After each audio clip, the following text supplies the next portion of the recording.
Pagbasa mula sa aklat ng Henesis, sinabi ng Diyos, magkaroon ng tubig ng maraming bagay na may buhay at magkaroon din ng mga ibon sa himpapawid. Nilikha ng Diyos ang mga dambuhala sa dagat at lahat ng bagay na nabubuhay sa tubig at lahat ng uri ng ibon. Minasdan niya ang kanyang ginawa at siya'y nasiyahan. Pinagpala niya ang mga ito at sinabi, magpakarami ang lahat ng bagay na nabubuhay sa tubig at punuin ang karagatan. Magpakarami rin ang mga ibon at punuin ang daigdig. Dumaan ang gabi at sumapit ang umaga.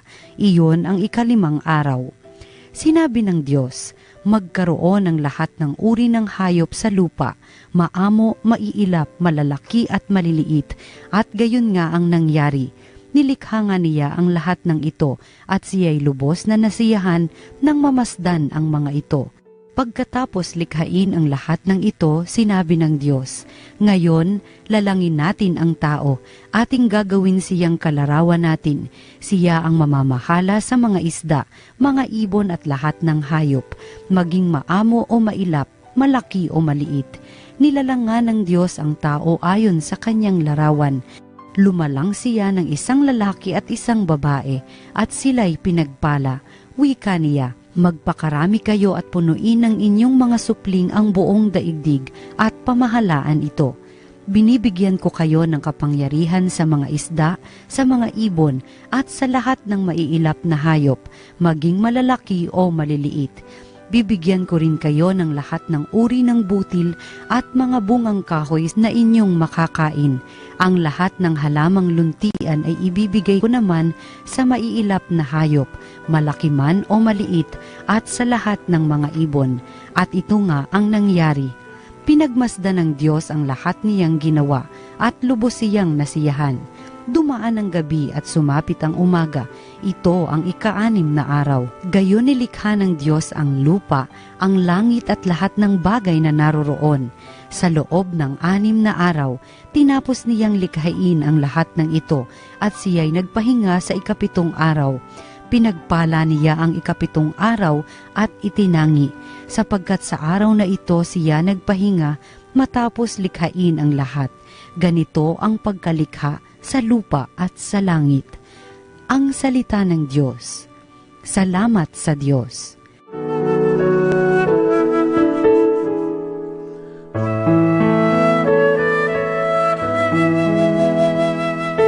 Maningning ang iyong ngalan poon sa sangkalupaan.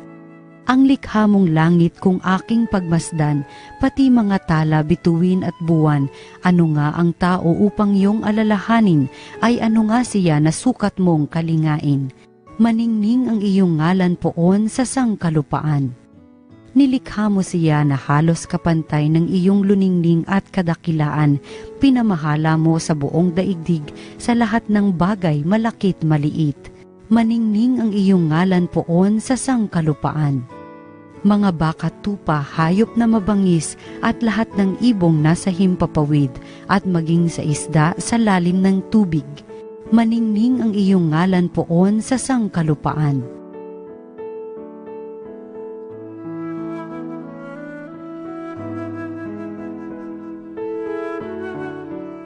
Ang mabuting balita ng Panginoon ayon kay San Marcos. Noong panahong iyon, may mga Pariseyo at ilang eskribang galing sa Jerusalem na lumapit kay Jesus. Nakita nila ng ilan sa mga alagad ni Jesus ay kumain ng hindi muna naguhugas ng kamay sa paraang naaayon sa turong minana nila. Ang mga Hudyo, lalo na ang mga Pariseyo, ay hindi kumakain hanggat hindi nakapaghuhugas ng kamay ayon sa mga turong minana nila sa kanilang mga ninuno. Hindi rin sila kumakain ng anumang galing sa palengke nang hindi muna ito hinuhugasan, at marami pang ibang minanang turo ang kanilang sinusunod, tulad ng tanging paraan ng paghuhugas ng mga inuman, ng mga saro, ng mga sisidlang tanso at mga higaan. Kaya tinanong si Jesus ng mga Pariseyo at mga eskriba, bakit hindi sumusunod ang mga alagad mo sa mga turo ng ating mga ninuno?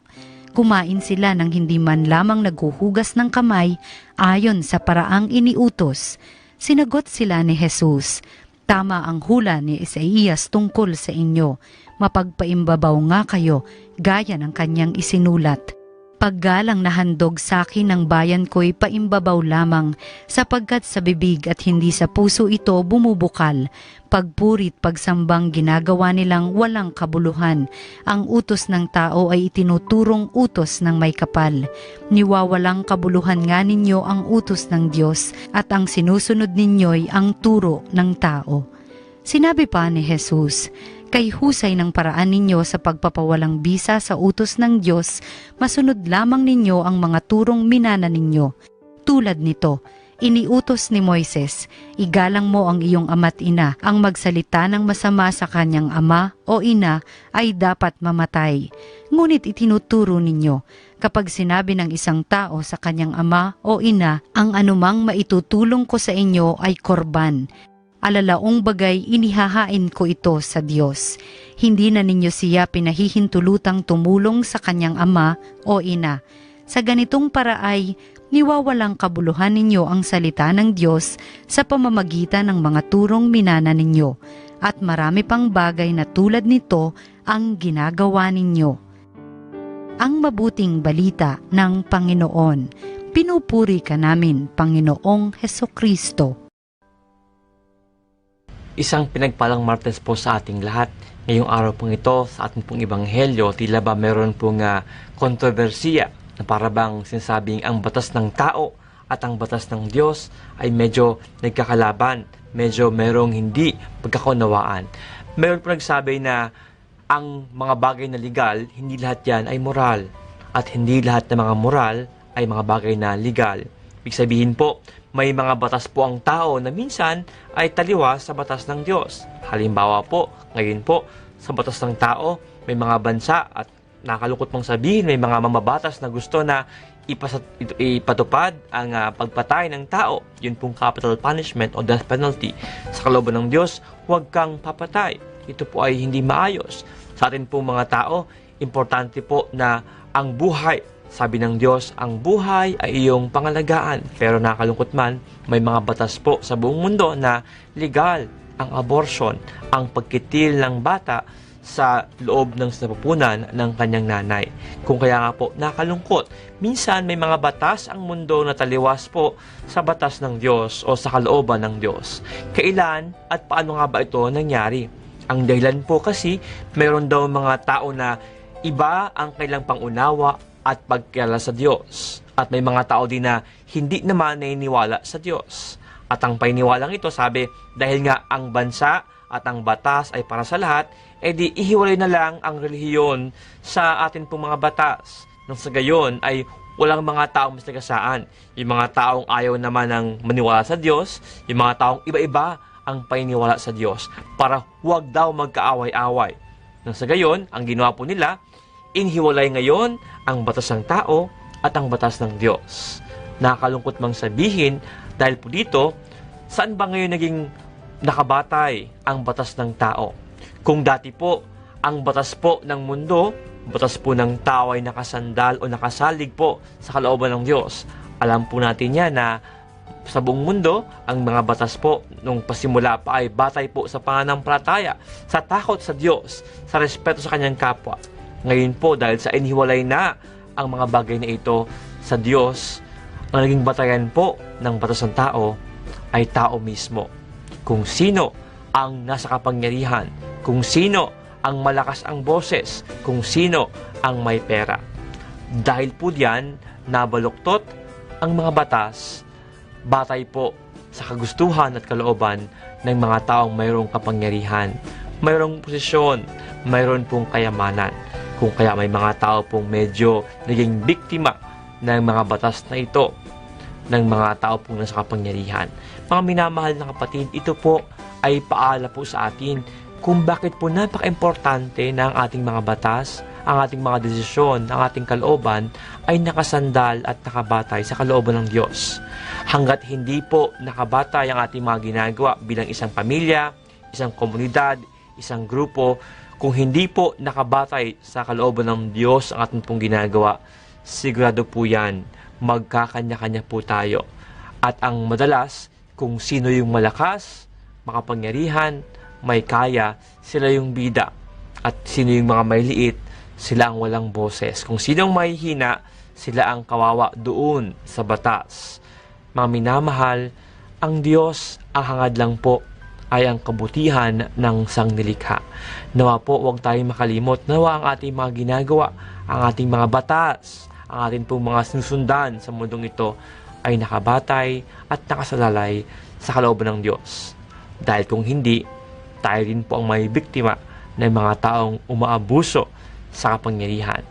Nawa po, sama-sama tayo atin pong panindigan na ang lahat ng bagay ay maging ayon sa kalooban ng Diyos. Sa atin pong lahat, isang pinagpalang Martes.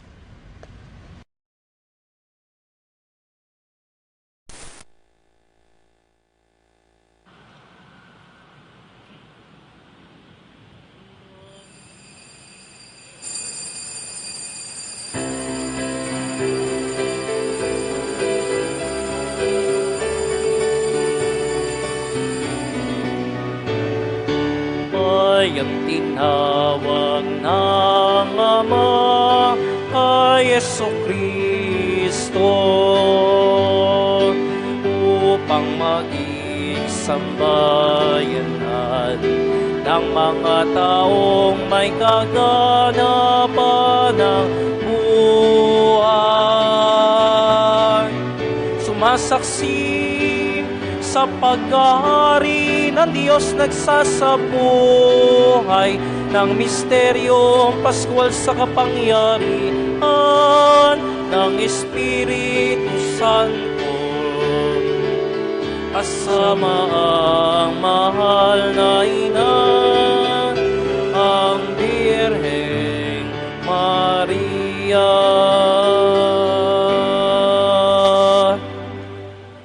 Sa ngalan ng Ama, ng Anak, at ng Espiritu Santo. Amen. Ang pagpapala ng ating Panginoong Kristo, ang pag-ibig ng Diyos Ama, at ang pakipagkaisa ng Espiritu Santo, naway suminyong lahat. At sumaiyo rin. Mga kapatid, ang tao'y nilikha ng Diyos, nakawangis ng Diyos, upang ang tao'y mamahala at hindi susunod sa mga tradisyon na hindi ayon sa kalooban ng Diyos. Ngunit sa mga sandali na tayo ay lumihis ng daan dahil sa ating mga panukala, dahil sa ating mga patakaran, at hindi na sumunod sa kalooban ng Diyos, at tayo'y magkasala. Aminin po natin ang ating mga kasalanan upang tayo maging marapat gumanap sa banal na pagdiriwang. Inaamin ko sa makapangyarihang Diyos at sa inyo mga kapatid, na lubha akong nagkasala sa isip, sa salita, sa gawa, at sa aking pagkukulang. Kaya sinasamo ko sa mahal na Birhen Maria, sa lahat ng mga anghel at mga banal, at sa inyo mga kapatid, na ako'y panalangin sa Panginoong ating Diyos. Kaawaan tayo makapangyarihang Diyos. Patawarin tayo sa ating mga kasalanan at patnubayan tayo sa buhay na walang hanggan. Amen. Panginoon, kaawaan mo kami. Panginoon, kaawaan mo kami. Kristo, kaawaan mo kami. Kristo, kaawaan mo kami. Panginoon, kaawaan mo kami. Panginoon, kaawaan mo kami. Manalangin tayo. Ama naming makapangyarihan, lagi mong lingapin at patnubayan kaming mga kabilang sa iyong angkan. Sa tanging pag-asa naming ikaw ang nagbibigay, kami tangkilikin mo at laging subaybayan. Sa pamagitan ni Kristo, kasama ng Espiritu Santo, magpasa walang hanggan. Amen.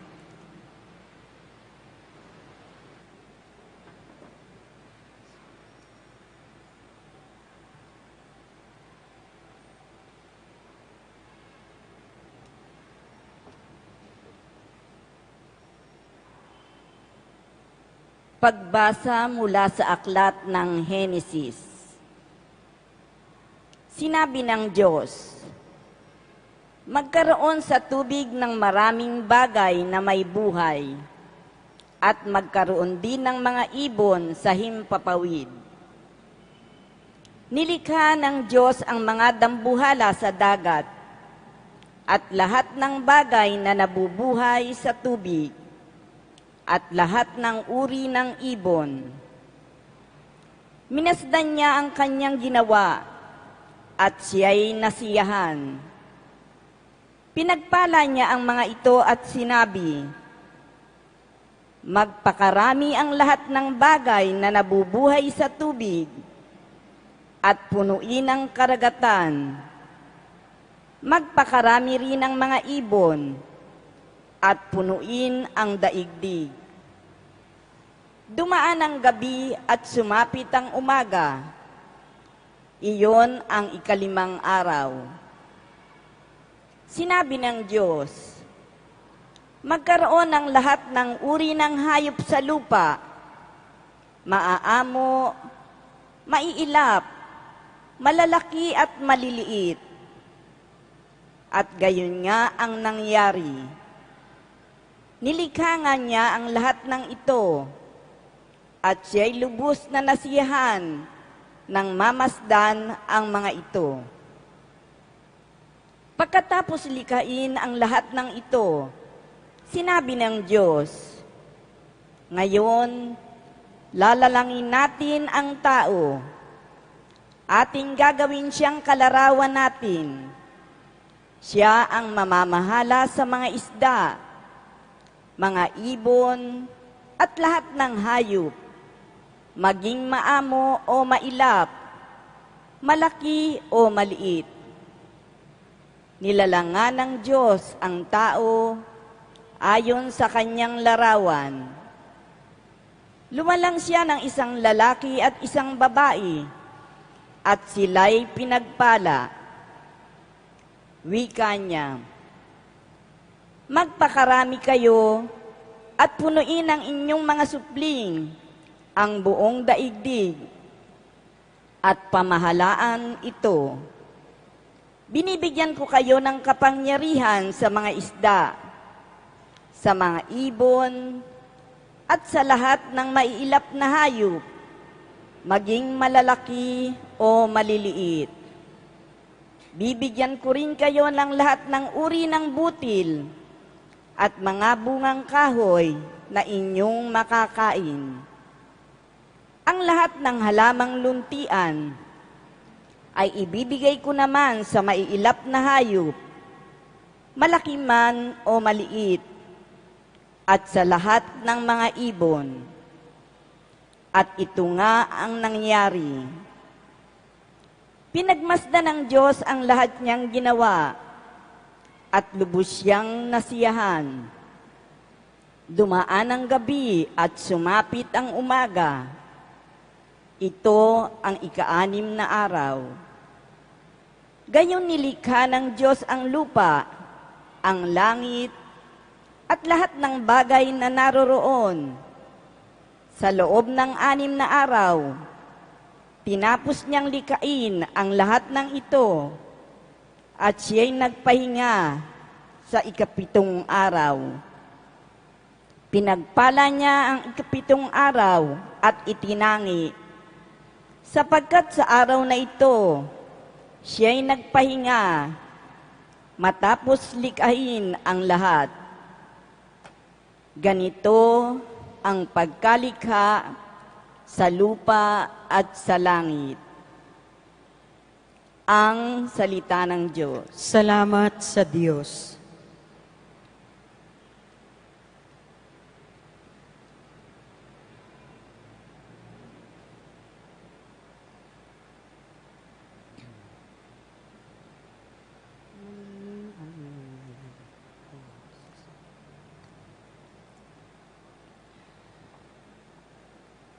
Maningning ang iyong ngalan, poon, sa sangkalupaan. Maningning ang iyong ngalan poon sa sangkalupaan. Ang likha mong langit, kung aking pagmasdan, pati mga tala, bituin at buwan. Ano nga ang tao upang iyong alalahanin? ay ano nga, siya na, sukat mong kalingain. Maningning ang iyong ngalan poon sa sangkalupaan. Nilikha mo siya na halos kapantay ng iyong luningning at kadakilaan. Pinamahala mo sa buong daigdig, sa lahat ng bagay, malakit maliit. Maningning ang iyong ngalan poon sa sangkalupaan. Mga bakat tupa, hayop na mabangis, at lahat ng ibong nasa himpapawid, at maging sa isda sa lalim ng tubig.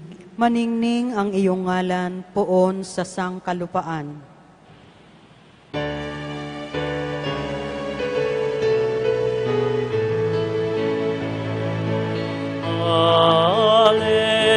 Hallelujah, hallelujah,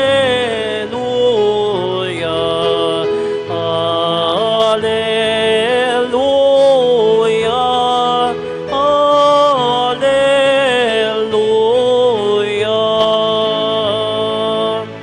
Sa salita mo akitin ang puso ko at loobin, nang ikaw ay aking sundin. Hallelujah, hallelujah, hallelujah, hallelujah.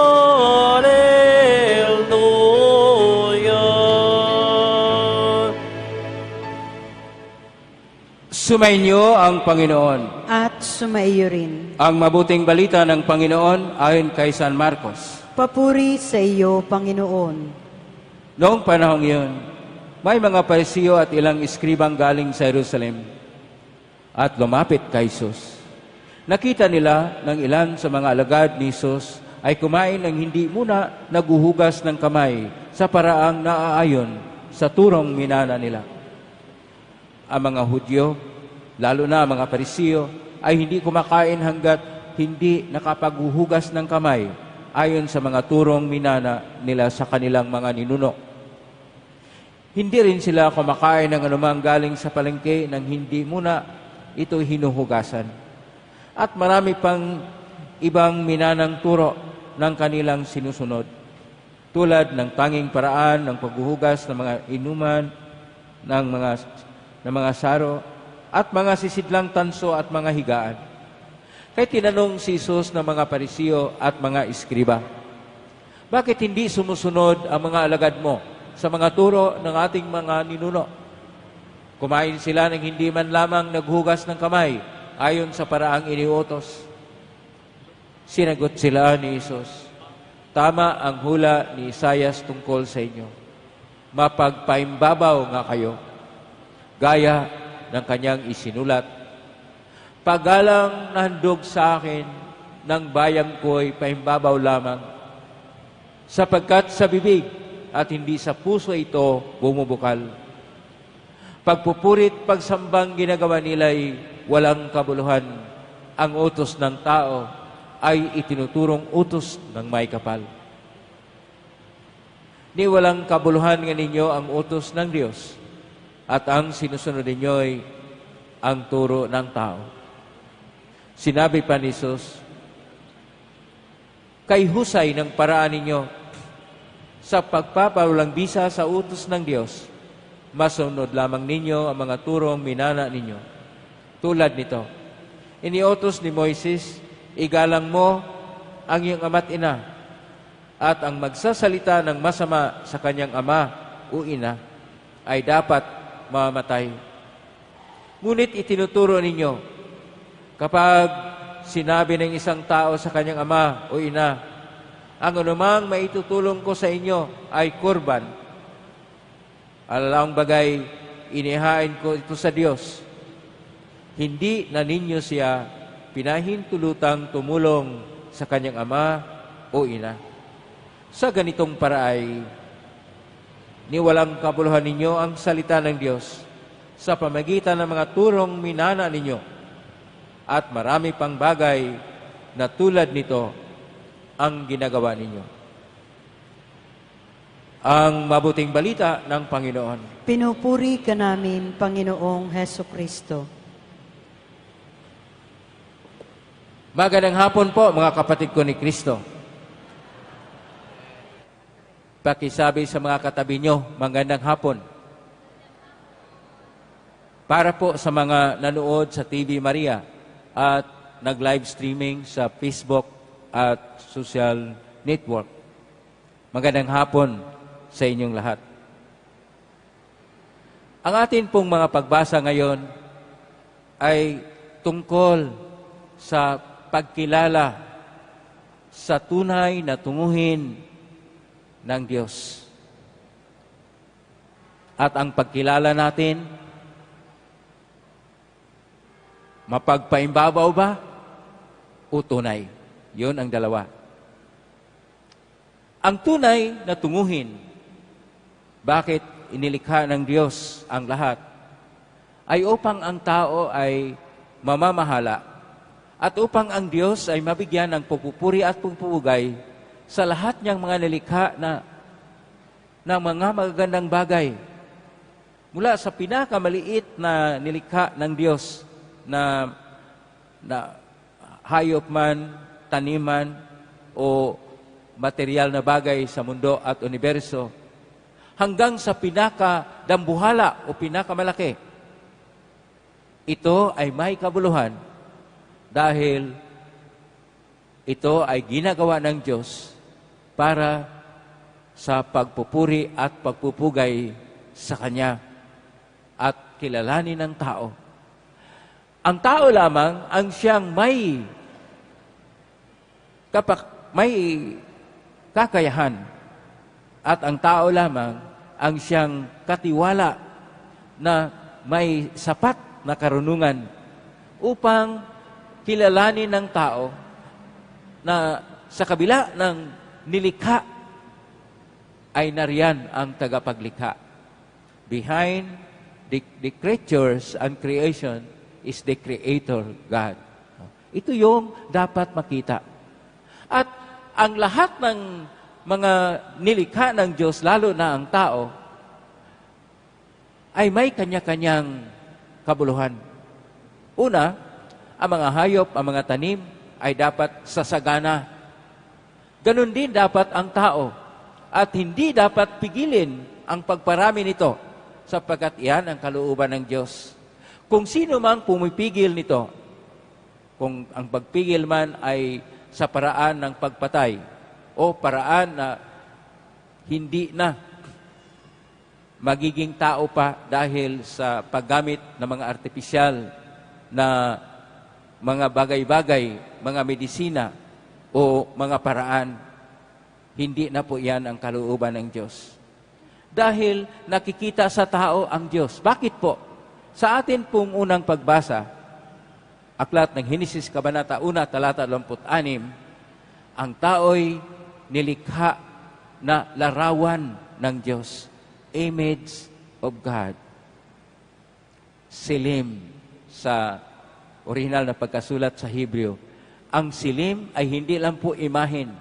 Talagang imahin na kawangis. Imahin na may sariling karunungan. At imahin na may sariling kapangyarihan. At dahil dito, kakaiba ang tao.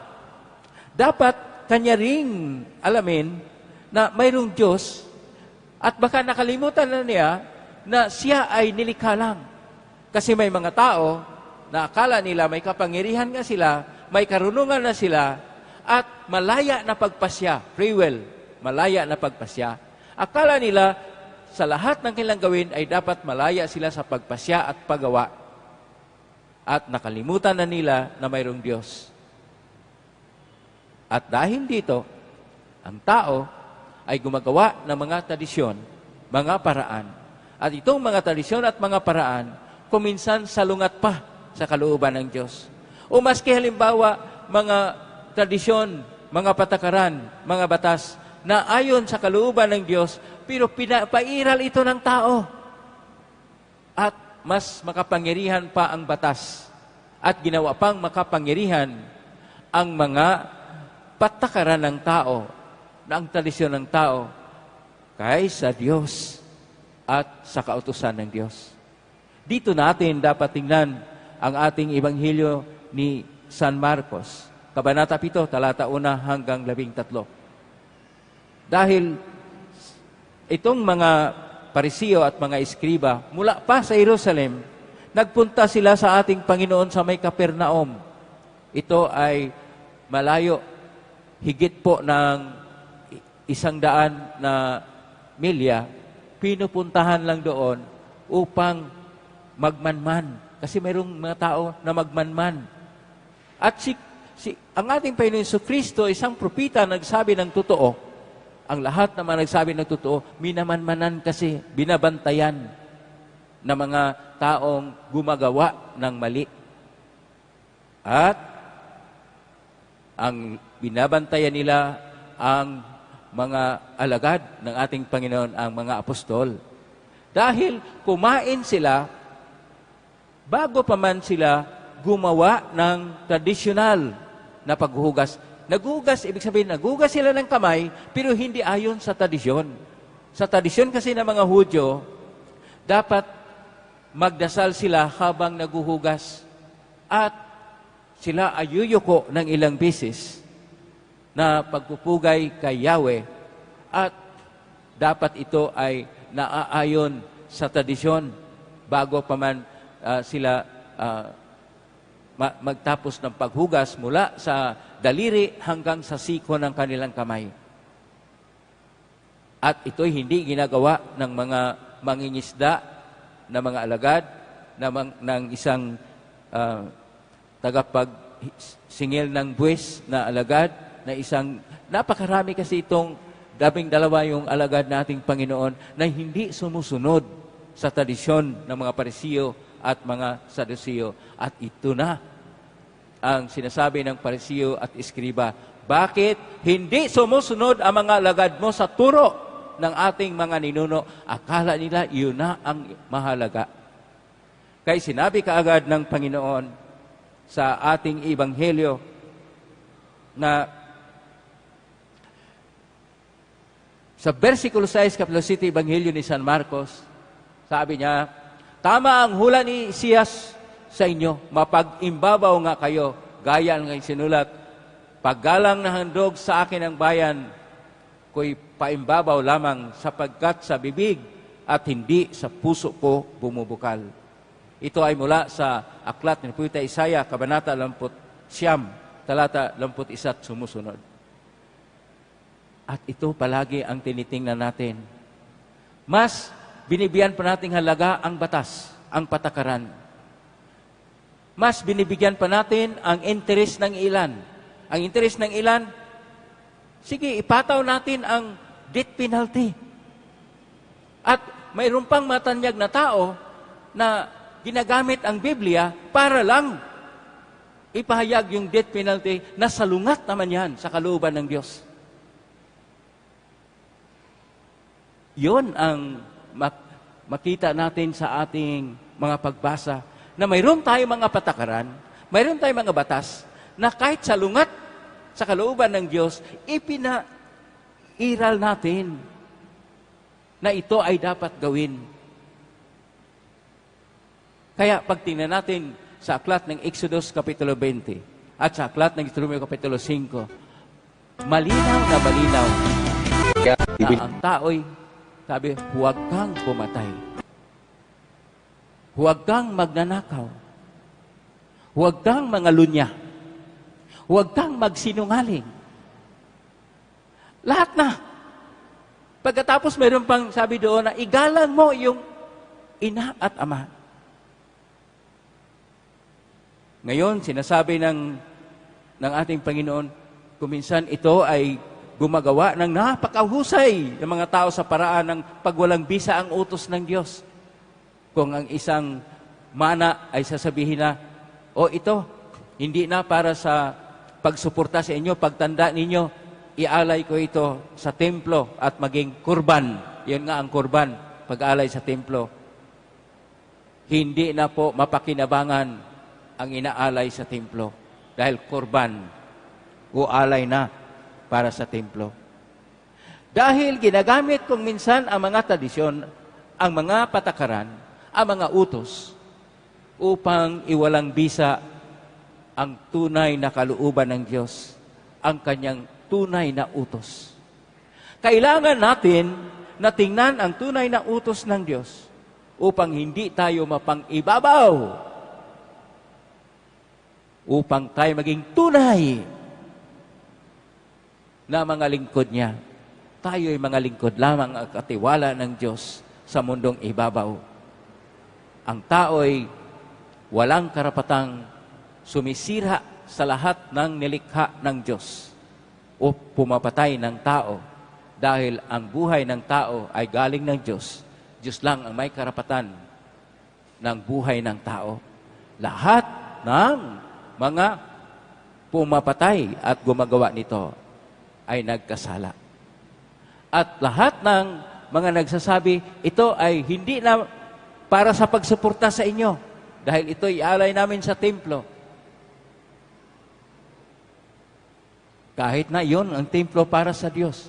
Pero dahil nawalan ng pangkabutihan sa mga dapat mabigyan ng kabutihan, ito ay hindi din tama. Ito ang sinasabi ng Panginoon. Dapat magpatotoo tayo bilang larawan ng Diyos. Dapat maging tunay tayo na katiwala ng Diyos.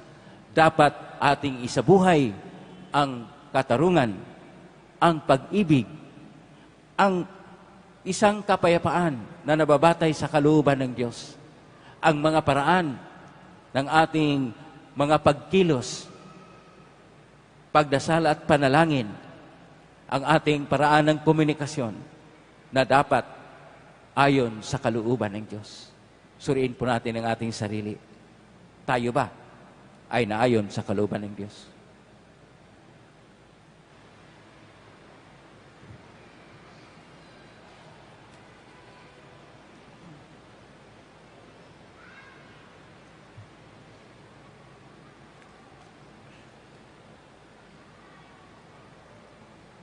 Minamahal kong mga kapatid, manalangin tayo upang tayo'y laging makasunod sa kalooban ng Panginoong ating Diyos at atin pong itutugon. Panginoon, dinggin mo ang aming panalangin. Panginoon, dinggin mo ang aming panalangin. Upang ang mga Katolikong ibig magkaasawa ay sa Diyos humingi at huwag sa mga hukom ng pamahalaan. Manalangin tayo. Panginoon, dinggin mo ang aming panalangin. Upang tanggihan ng mga Katoliko ang paggawa ng contraception at abortion, manalangin tayo.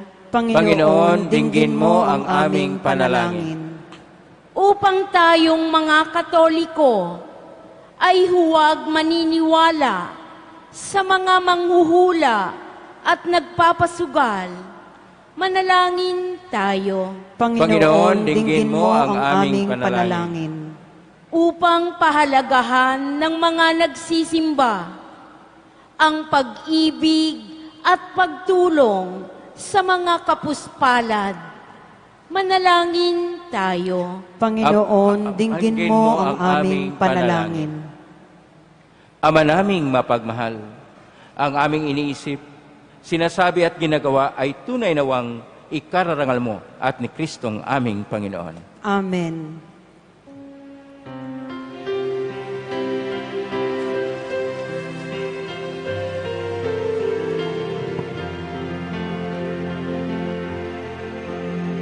Paghahanda ng alay ay narito po ang alak at tinapay dala sa altar mo. Anyo'y magiging tunay lugomot katawan, aming tatanggapin ngayon, magbibigay buhay.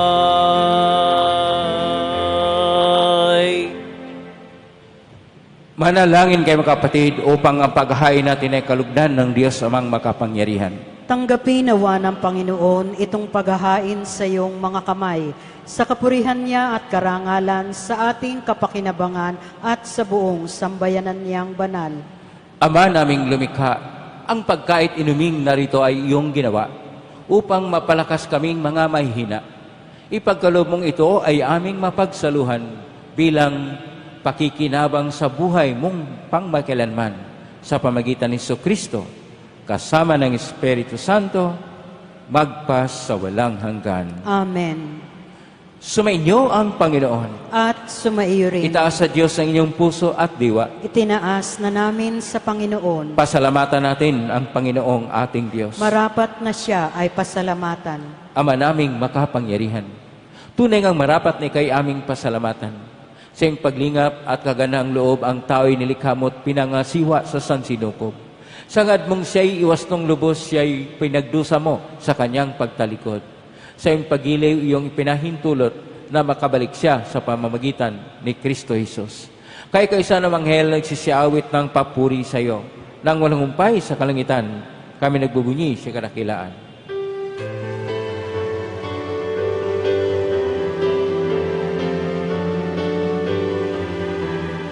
Santo, Santo, Santo, Diyos makapangyarihan, puspos ng walhati ang langit at lupa, Hosana sa kaitaasan,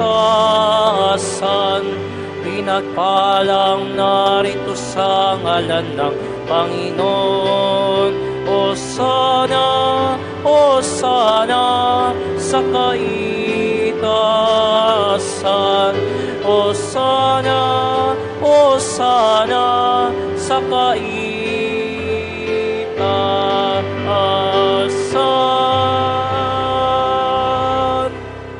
Ama naming banal, ikaw ang bukal ng tanang kabanalan, kay sumitan ng Espiritu ng banal, makaloob na ito, pang para sa maging katawan at dugo ng aming Panginoong Kristo. Bago niya pinagtiisang kusang loob na maging handog, hinawakan niya ang tinapay. Pinasalamatan kaniya. Pinaghati-hati niya yon. Iniabot sa kanyang malagad at sinabi, tanggapin ninyong lahat ito at kanin. Ito ang aking katawan na ihahandog para sa inyo.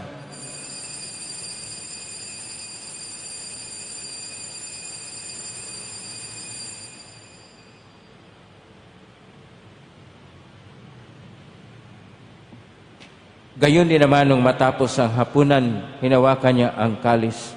Muli kanyang pinasalamatan. Iniabot niya ang kalis sa kanyang malagad at sinabi, tanggapin ninyong lahat ito at inumin. Ito ang kalis ng aking dugo ng bago at walang hanggang tipan. Ang aking dugo na ibubuhos para sa inyo at para sa lahat sa ikapagpapatawad ng mga kasalanan. Gawin niyo ito sa pag-alaala sa akin.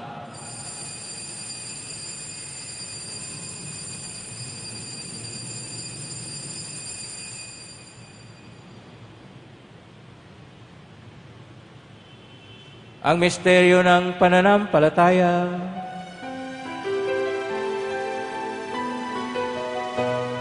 Sa krus mo at pagkabuhay, aming natubos mong tunay. O Jesus, naming mahal, iligtas mo kami tanan. O Jesus, naming mahal, ngayon at magpakailanman. Ama, ginagawa namin ngayon ang pag-alalas, pagkamatay at muling pagkabuhay ng anak. Kaya't iniaalay namin sa iyo ang tinapay na nagbibigay buhay at ang kalis na nagkakaloob ng kaligtasan. Kami nagpapasalamat dahil kami minarapat na tumayo sa harap mo para maglingkod sa iyo. Isinasamo namin kaming magsasalo-salo sa katawan at dugo ni Kristo ay mabuklod sa pagkakaisa sa pamagitan ng Espiritu Santo. Ang malingapin ng simbahang laganap sa buong daigdig. Pususin mo kami sa pag-ibig kaisa ni Francisco na aming Papa at ni Luis Antonio na aming Obispo, ang katuwang niyong Obispo at ng Tanang Kaparian. Alalahanin mo rin ang mga kapatid naming naimlay, may pag-asang sila'y muling mabuhay, ganyan ang lahat ng mga pumanaw. Kaawan mo sila at patuloyin sa iyong kaliwanagan. Kawan mo napatin kaming lahat na makasali siyang buhay na walang wakas, kaisa na Mahal na Birhen Maria na Ina ng Diyos, ng kabiyak ng puso niyang San Jose, kaisa ng mga apostol, kaisa ni San Juan Bautista at ng lahat ng mga banal, na namuhay dito sa daigdig ng kalugod-lugod sa iyo. May pagdiwang nawa namin ang pagpupuri sa ikarangal mo sa pamagitan ng anak na aming Panginoong Kristo.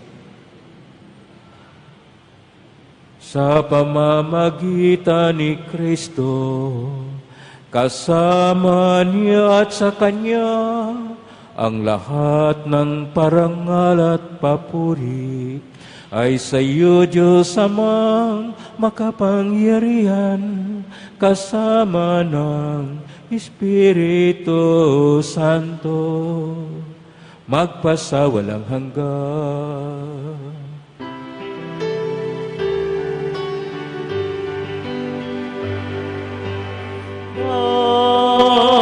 Amen. Amen. Amen. Sa tagubilin ng mga nagaling na utos sa turo ni Jesus, napangin natin at Diyos, ipahayag natin ng lakas loob.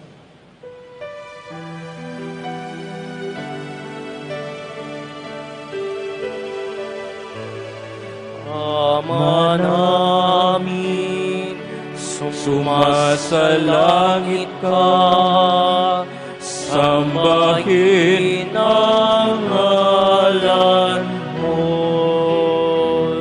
mapasa amin ang kaharian mo, sundin ang loob mo.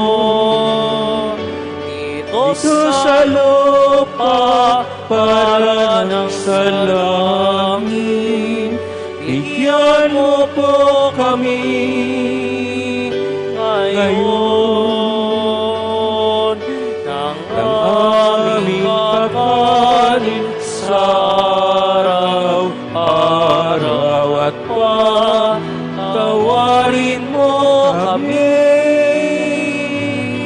sa aming mga sala, para ng pagpapatawad namin sa nagkakasala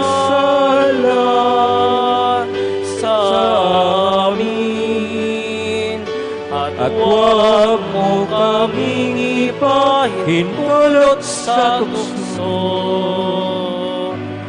at iadya mo kami sa lahat ng masama.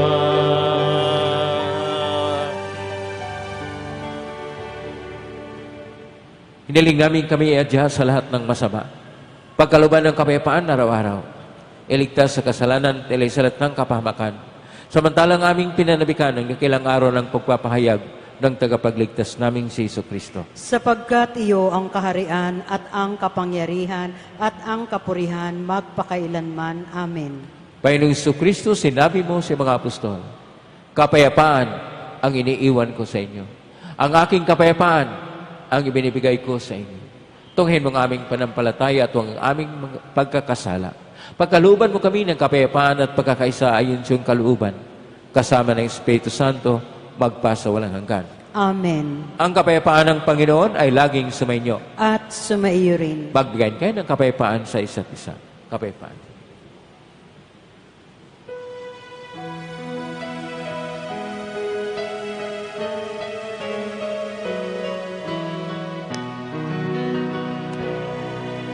Kordero ng Diyos na nagalis ng mga kasalanan ng mundo.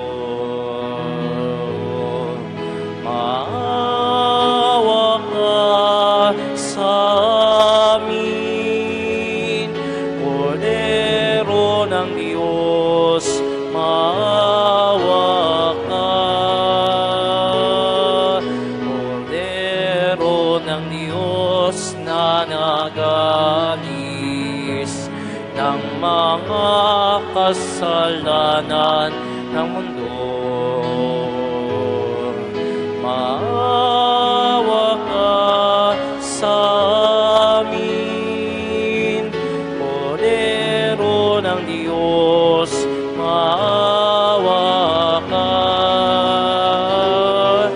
Kordero ng Diyos na nagalis ng mga kasalanan ng mundo. Ipagkaloob mo sa amin ang kapayapaan.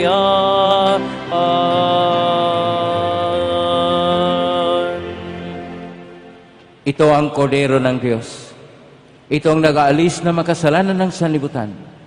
Mapalad ang mga inaanyayahan sa piging ng Kordero.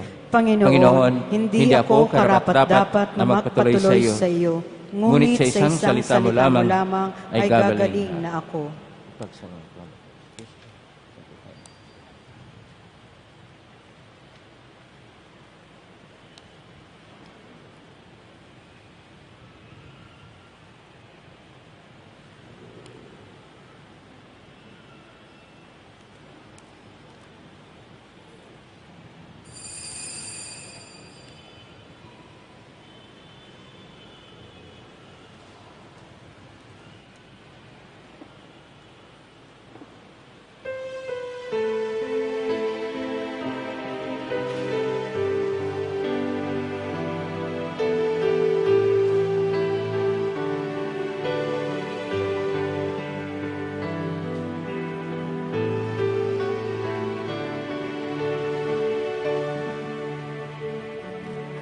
Ang mabuhay sa pag-ibig ay pag-ibigay na di nagtatansya ng halaga at hindi naghihintay ng kapalit. Pag-ibig ay walang pasubali, naibigay ko ng lahat. Mag-ana kong tumatakbo, salat man ako sa lahat, salat man ako sa lahat. Ang tangi kong yaman ay mabuhay sa pag-ibig.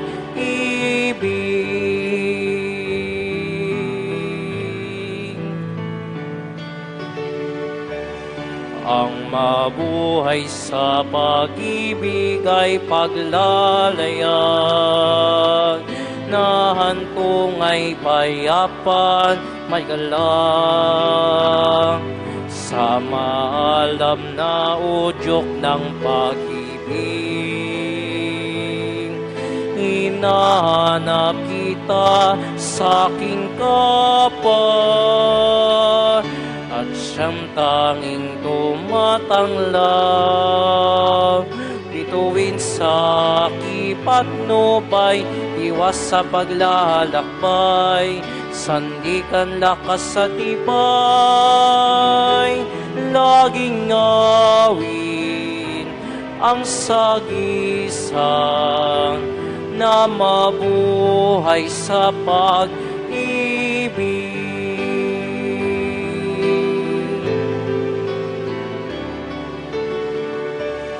Ang mabuhay sa pag-ibig ay paggingbihag sa tawag ng pagmamahal ng Diyos.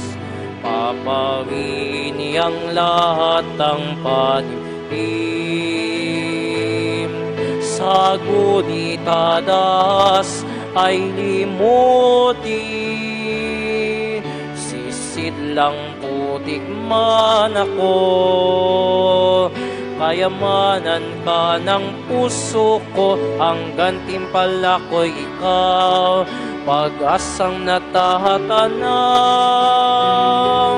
ang pumanaw sa sarili ay mabuhay sa pag-ibig.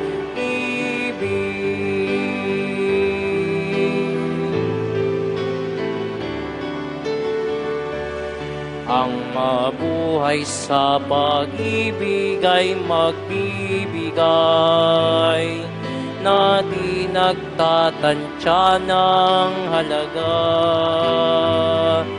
at hindi naghihintay ng kapalit. Pagbibigay walang pasubali, naibigay ko ng lahat. Magaan akong tumatakbo, salat man ako sa lahat, salat man ako sa lahat. Ang tangi kong yaman ay mabuhay sa pag-ibig. Ang tangi kong yaman ay mabuhay sa pag-ibig.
Manalangin tayo.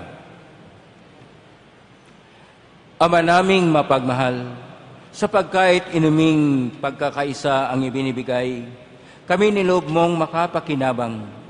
Kaisa ni Kristo kami naway makapamuhay upang makapamunga ng may kagalakan para sa kapakanan ng aming kapwa-tao sa sanlibutan. Sa pamagitan niya, kasama ng Espiritu Santo, magpas sa walang hanggan. Amen. Ngayon na po ang pawasbas sa mga dibuton ng mga kahilingan at dasalan. Pakitaas lang po yung gusto niyong pabasbasan. Para po sa mga nanood sa TV Maria at nag-live streaming sa Facebook, pakilagay sa inyong kamay sa dibdib. Sumainyo ang Panginoon. At sumaiyo rin. Manalangin tayo. Mahal na pong Isus Nazareno, inihayag mo smitan ng cross ang walang malay na pag-ibig ng Diyos sa sangkatauhan. Pakinggan mo ang kailangan ng kanan nagsusumamo sa iyo. Makamtan nawa nila ang inyong katugunan, tanggapin ng kasagutan na may utang na loob na tinatanaw. Basbasan di po ninyo ang mga daral ng mga imahin at dasalan.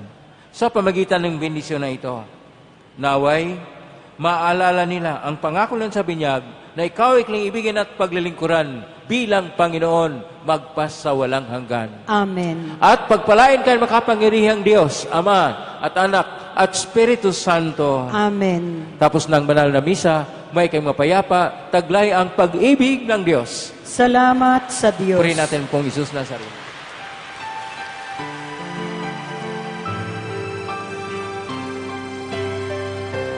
Nuestro Padre Jesus Nazareno, sinasamba ka namin, pinipinto ka namin, aral mo ang aming buhay at kaligtasan. Nuestro Padre Jesus Nazareno, iligtas mo kami sa kasalanan. Ang krus mong kinamatayan ay sagisan ng aming kaligtasan. Nuestro Padre Jesus Nazareno, inarangal ka namin. Nuestro Padre Jesus Nazareno, nilulwalhati ka namin. Nuestro Padre Jesus Nazareno, inarangal ka namin. Nuestro Padre Jesus Nazareno, nilulwalhati